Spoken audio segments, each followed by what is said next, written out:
अधिकाऱ्यांना जर विचारलं ना, कुणबी प्रमाणपत्र हैदराबादच्या गॅझेटनुसार द्या, ते म्हणजे सरकारनं सांगितलंय आम्हाला देऊ नका. मग याला जबाबदार कोण? देवेंद्र फडणवीस साहेब, दुसरा कोणी नाही. त्याचं कारण पण सांगतो लगेच. मी पहिल्यांदा सांगितलं त्यांचा काय मी विरोधक नाही, पण जे सत्य ते मी सांगणार. त्याचं कारण असं आहे, एक 4-5 महिन्यापूर्वीचं भाषण बघा तुम्ही फडणवीस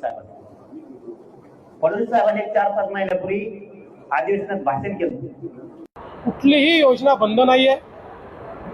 या ठिकाणी प्रमाणपत्र मागितलं आहे आणि खूप प्रमाणपत्र पेंडिंग आहे अशी परिस्थिती नाही.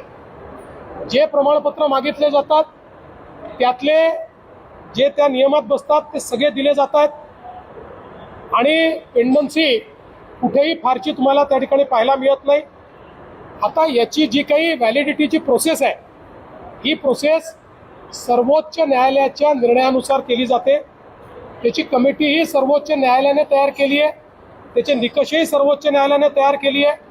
त्या समितीला पूर्ण स्वायत्तता सर्वोच्च न्यायालयाने दिली आहे. ते काही राज्य सरकार त्याच्यामध्ये हस्तक्षेप करू शकत नाही. त्यामुळे त्या नियमानुसार कमिटी व्हॅलिडिटी देखील करते.